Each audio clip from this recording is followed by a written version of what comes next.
നമസ്കാരം. 2019 ഫെബ്രുവരി 14 രാജ്യം ഒരിക്കലും ആ ദിവസം മറക്കില്ല. രാജ്യത്തെ ഒന്നടങ്കം കണ്ണീരിൽ ആഴ്ത്തിയ പുൽവാമ ആക്രമണം ഉണ്ടായത് ആ ദിവസമായിരുന്നു. കാർ ബോംബുമായി എത്തിയ ചാവേറുകൾ സൈനിക വാഹനത്തിലേക്ക് കാർ ഇടിച്ചു കയറ്റുകയായിരുന്നു. അന്ന് 40 സൈനികരാണ് രാജ്യത്തിന് വേണ്ടി വീരമൃത്യു വരിച്ചത്. ഇപ്പോഴിതാ പുൽവാമ ആക്രമണം വീണ്ടും ആവർത്തിക്കപ്പെടും എന്നുള്ള ഭീഷണിയുമായി ഒരു മതപഠന കേന്ദ്രത്തിലെ വിദ്യാർത്ഥി രംഗത്തെത്തിയിരിക്കുന്നു. സമൂഹ മാധ്യമ പ്ലാറ്റ്ഫോമായ എക്സിലൂടെ ഇത്തരത്തിലുള്ള ഒരു ഭീഷണി സന്ദേശം വന്നിരിക്കുന്നത്.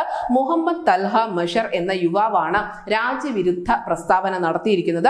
ഇൻഷാ അള്ളാ ഒരിക്കൽ കൂടി പുൽവാമ ആവർത്തിക്കും എന്നതായിരുന്നു എക്സിലൂടെ ഈ യുവാവ് മുഴക്കിയ പരസ്യ ഭീഷണി. ഈ വിദ്യാർത്ഥി ജാർഖണ്ഡിലെ ജംഷഡ്പൂർ സ്വദേശിയാണ് എന്ന് തിരിച്ചറിഞ്ഞിട്ടുണ്ട്.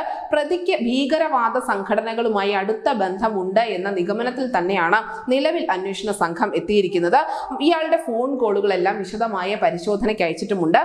മൊബൈൽ ഫോൺ കസ്റ്റഡിയിൽ എടുത്തിട്ടുണ്ട്. ഇയാൾക്കൊപ്പം ഹോസ്റ്റലിൽ താമസിച്ച് വന്നിരുന്ന മറ്റ് വിദ്യാർത്ഥികളെയും പോലീസ് വിശദമായി തന്നെ ചോദ്യം ചെയ്യുന്നുമുണ്ട്.